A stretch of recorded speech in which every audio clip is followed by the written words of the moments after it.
ഈ ലോകത്തെ ഏറ്റവും സന്തോഷമുള്ള രാജ്യം ഫിൻലൻഡാണ്. കഴിഞ്ഞ 8 വർഷമായിട്ട് തുടർച്ചയിൽ ഹാപ്പിനെസ് ഇൻഡെക്സിൽ ഫസ്റ്റ് റാങ്കാണ് ഫിൻലൻഡിന്. എന്തുകൊണ്ടാണ് ഈ രാജ്യത്തിന് ഇത്രമേൽ സന്തോഷം?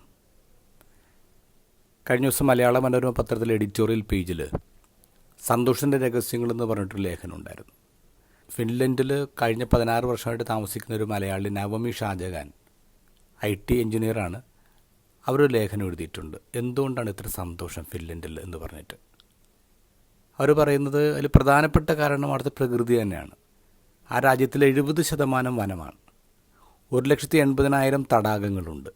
41 നാഷണൽ പാർക്കുകളുണ്ട്. അവിടെ ആർക്കും സൗജന്യമായിട്ട് പ്രവേശിക്കാം.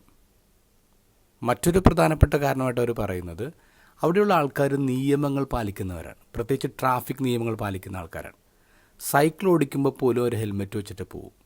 അതപ്പുറത്ത് പോലീസ് പിടിക്കുമെന്ന് പേടിച്ചിട്ടൊന്നുമല്ല, അവരുടെ സുരക്ഷയെ കരുതി, മറ്റുള്ളവരുടെ സുരക്ഷയെ കരുതി അവർ ഹെൽമെറ്റ് ധരിക്കും. മറ്റു ട്രാഫിക് നിയമങ്ങളും പാലിക്കും. അപ്പോൾ ചെറിയ ചെറിയ നിയമങ്ങൾ പാലിച്ചിട്ട് ഒരു രാജ്യം സന്തോഷത്തിൻ്റെ നിറകിലെത്തി നിൽക്കുകയാണ്.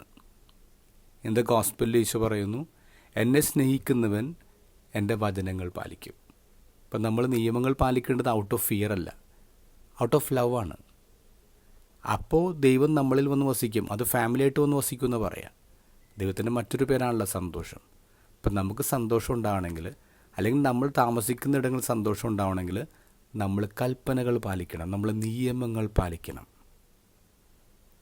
നമ്മൾ ദേശസ്നേഹം കാണിക്കേണ്ടതേ ഓഗസ്റ്റ് 15 നമ്മുടെ DPയിൽ ദേശീയ പതാക ചേർത്തല്ല, നമ്മുടെ സംസ്കാരത്തിൽ സ്നേഹം ചേർക്കണം.